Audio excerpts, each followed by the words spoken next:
Salut à toutes et à tous et bienvenue dans ce premier numéro. Parlons l'islam. Parlons l'islam, c'est une émission consacrée à édifier et à éclarifier, n'est-ce pas, les passages du Coran appuyés par la sunna du prophète Mohammed et paix et salut sur lui, sallallahu alayhi wa sallam. Ce soir, nous recevons pour vous un éminent professeur d'arabe, Mohamed Mbaké Sen, l'imam à la grande mosquée de l'université Cheikh Anta Diop de Dakar depuis une vingtaine d'années, sortant de la dite université avec diplôme d'EA au département de l'arabe, de surcroît diplômé KS à l'école normale supérieure dite Anta, actuel FASTEF, actuellement professeur d'arabe au lycée Alpha Molo Baldé de Kolda depuis une quinzaine d'années, de surcroît imam ratib de la mosquée Bantangel, résident actuellement à 6 kg, jaune lycée du lycée, en face du lycée Alpha Molo Baldé de Kolda. Assalamu alaikum wa rahmatullahi ta'ala wa barakatuh. Ahlan wa sahlan wa marhaban bikum, Oustaz. Wa alaikum salam wa rahmatullahi wa barakatuh. Et voilà, Oustaz, vous avez choisi pour nous comme thème l'unicité d'Allah et dans le Coran et dans la sunna du prophète Mohammed, paix et salut sur lui. Et pourquoi ces thèmes et quelle est l'importance de ces thèmes? Inna alhamdulillahi nahmaduhu wa nasta'inuhu wa nastaghfiruh wa na'udhu billahi min shururi anfusina wa min sayyiati a'malina man yahdihillahu fala mudilla lahu wa man yudlil fala hadiya lahu. أشهد أن لا إله إلا الله وحده لا شريك له وأشهد أن محمدا عبده ورسوله. Après avoir prononcé ce récital qui est enseigné par le prophète paix et salut sur lui pour introduire une émission ou bien pour entamer un cours ou bien pour prononcer un rappel de quelque nature que cela soit, j'en viens à l'importance même du choix de ce thème. Le monde d'aujourd'hui est distancé de celui du prophète paix et salut sur lui à plus d'un siècle et quelques années. On en est en 1443 de l'Hégire. Et Allah subhanahu wa ta'ala, après avoir créé toute la créature, parmi sa créature, il y a la communauté des prophètes, où on peut citer le prophète Mohammed paix et salut sur lui. Ce dernier, c'est lui-même qui dit Ya Yohannas, la yati alaykum zamanun illa wa ma ba'du sharrun minhu hatta talqaw rabbakum. Il dit, ô vous les hommes, chaque époque vécue, la suivante sera pire. Ainsi sera la vie jusqu'au jour de la résurrection. Donc, notre époque, la distance qui nous sépare de l'époque du prophète, paix et salut sur lui, c'est des années. Donc, il résulte de cela que notre époque, on va vivre des choses pires qui n'existaient pas au temps du prophète ou bien au temps de ses successeurs immédiats. À cette optique, nous avons jugé nécessaire de parler de l'unicité d'Allah subhanahu wa ta'ala pour donner son statut, également sa définition, également son importance, et également ses fruits sur la vie des hommes, individuellement et également collectivement, surtout au moment où beaucoup ignorent c'est quoi l'unicité d'Allah subhanahu wa ta'ala et également l'éclosion de ce terme, à savoir l'unicité d'Allah, à des segments et également à des définitions différentes et variées. Et voilà, Oustaz, on vous a très bien entendu, vous avez donné l'importance de l'unicité d'Allah. Et en tout cas, parce que le thème aujourd'hui nous dit l'unicité d'Allah dans le Coran et dans la sunna du prophète Mohammed, paix et salut sur lui. Alors, si c'est dans, est-ce que ce passage a été appuyé dans la sunna du prophète Mohammed, paix et salut sur lui? L'unicité d'Allah subhanahu wa ta'ala, est-ce que c'est appuyé et soutenu par la sunna du prophète paix et salut sur lui? La réponse c'est oui. Le prophète, à travers beaucoup de hadiths authentiques, même de base, il enseigne l'importance de l'unicité d'Allah subhanahu wa ta'ala.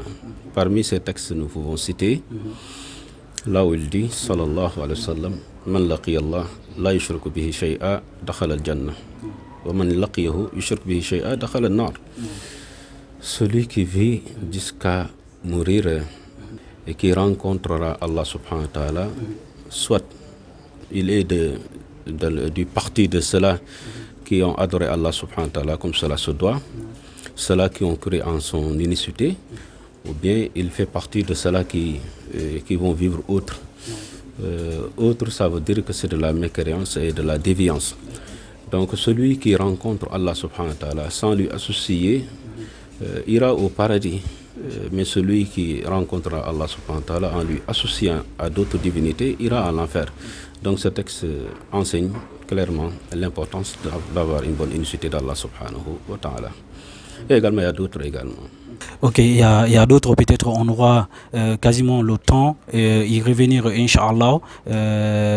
Mais par rapport à l'actualité du jour, puisqu'on est dans le mois de Ramadan, est-ce qu'on peut contextualiser ces thèmes-là par rapport à ce mois de pénitence?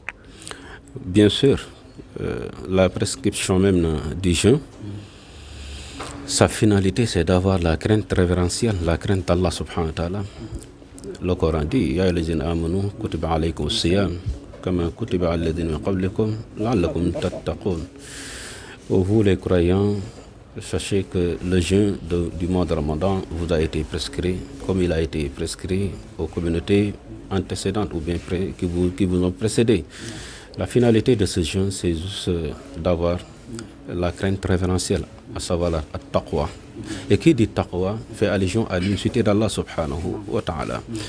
Et mieux ici, tous ceux-là qui auront gagné ce qu'on appelle la taqwa, ou bien la crainte révérentielle, auront comme félicité le paradis d'Allah subhanahu wa ta'ala. Et cela est dit également dans le Saint-Coran, dans la sourate, ou bien à la sourate Maryam.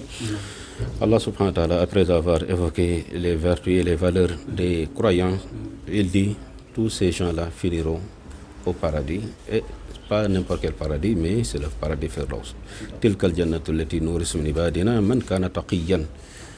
Voilà le paradis qu'on va hériter à ceux-là qui avaient la crainte révérentielle.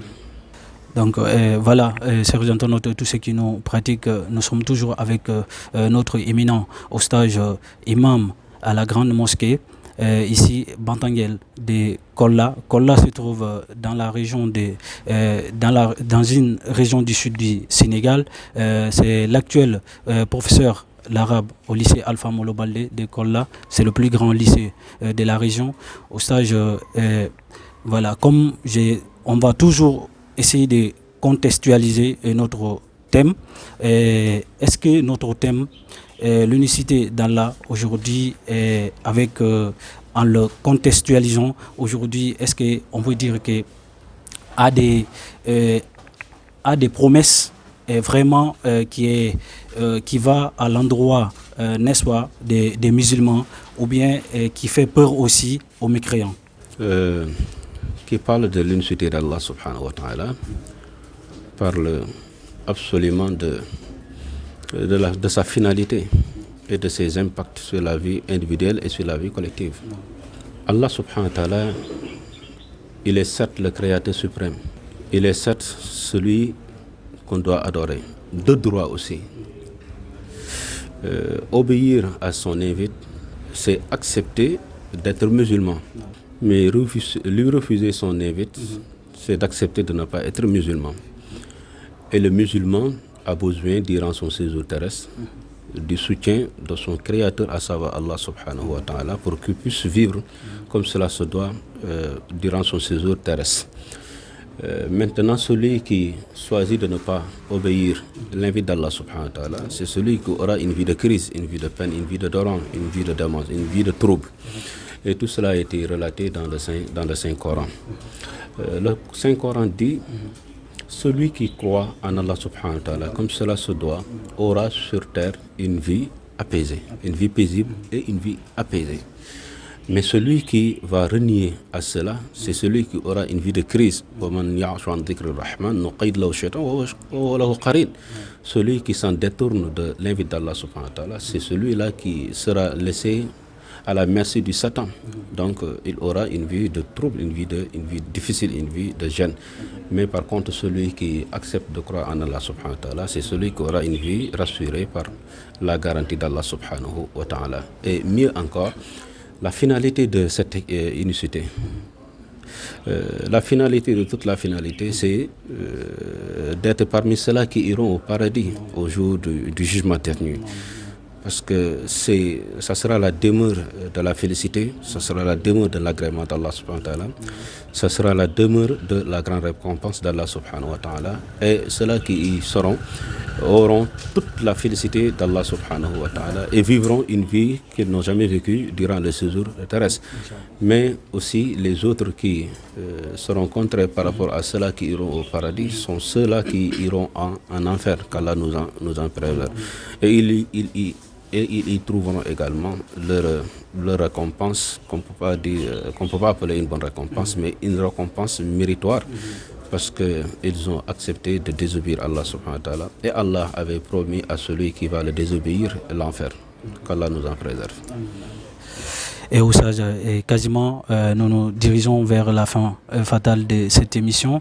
Nous ne pouvons pas vous retenir trop, mais on ne va pas vous laisser aussi sans donner quelques conseils islamiques dans ce mois de pénitence et pour les gens qui ont pris l'amabilité vraiment des aînés et respecté, n'est-ce pas, l'un des piliers de l'islam. Quel conseil que vous avez à donner et pour les encourager?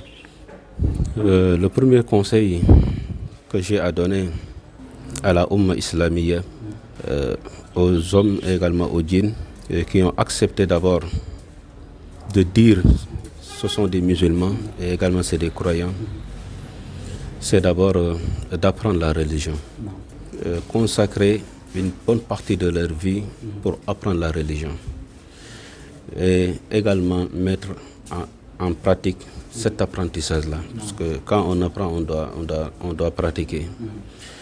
Et en restant persévérant et patient, parce que apprendre et pratiquer la religion, c'est pas une chose aisée, c'est pas une chose facile, ça demande vraiment de la persévérance et également de la patience.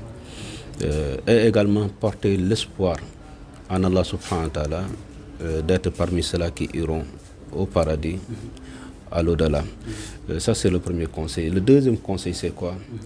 C'est tout un chacun doit savoir que cette vie-là a une cause, une causalité et également a une finalité. Nous sommes venus ici, mais nous allons rendre la vie à celui qui nous a donné cette vie-là. Nous venons d'Allah subhanahu wa ta'ala également, nous allons lui rendre cette vie. Donc ça veut dire que nous irons droit à son rendez-vous. Et ce rendez-vous c'est le jour du jugement dernier. Prêtons attention surtout à ce deuxième point. Le troisième aspect c'est quoi? Les prescriptions d'Allah subhanahu wa ta'ala, ça veut dire ces ordres sont juste pour un objectif. Faites et on doit faire. Ne faites pas et on doit s'abstenir à ne pas faire. Des fois c'est difficile d'accomplir cette mission, mais il faut toujours fournir des efforts et également il faut toujours essayer. Et encore, ce mois de pénitence, à savoir ce mois de Ramadan, c'est l'une des prescriptions d'Allah subhanahu wa ta'ala. Il nous a demandé de jeûner comme cela se doit. Nous devons jeûner comme cela se doit, en quoi faisant, en apprenant comment doit-on jeûner et également le faire ainsi. Et de ne jamais perdre l'espoir en Allah subhanahu wa ta'ala. Non. Oussaj, on ne peut pas vous quitter et sans vous demander de prier pour nous et pour tous les musulmans, pour vous également et pour tous ceux qui nous pratiquent sur notre télévision, la Dépêche TV.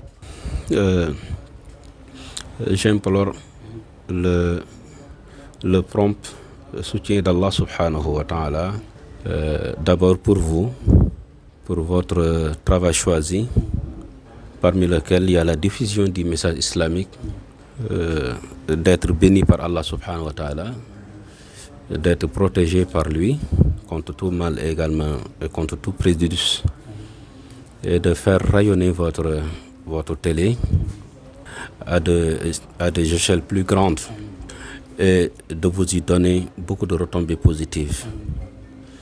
D'écarter de vous et de votre télé et de votre agence et de votre travail Satan et ses tentations, et de vous maintenir dans le droit chemin et d'accepter de vous accorder la bonne unicité qui a fait l'objet de notre émission. Je prie Allah subhanahu wa ta'ala à l'ensemble des musulmans de bénéficier du pardon d'Allah subhanahu wa ta'ala et également de bénéficier des péchés absous, de bénéficier de son soutien et également d'être toujours sur la bonne guidée. J'implore également le soutien d'Allah subhanahu wa ta'ala à ceux qui n'ont pas encore répondu à cette invite, les mécréants et les autres, de donner juste le temps qu'il faut pour apprendre c'est quoi cette mission, d'apprendre c'est quoi cette unicité d'Allah subhanahu wa ta'ala. Peut-être ils auront la chance de le croire autant que nous le croyons, nous musulmans. Et pour finir, j'invoque la crainte révérentielle d'Allah subhanahu wa ta'ala pour que ce soit notre plus grande récompense au terme de ce mois de pénitence. Non.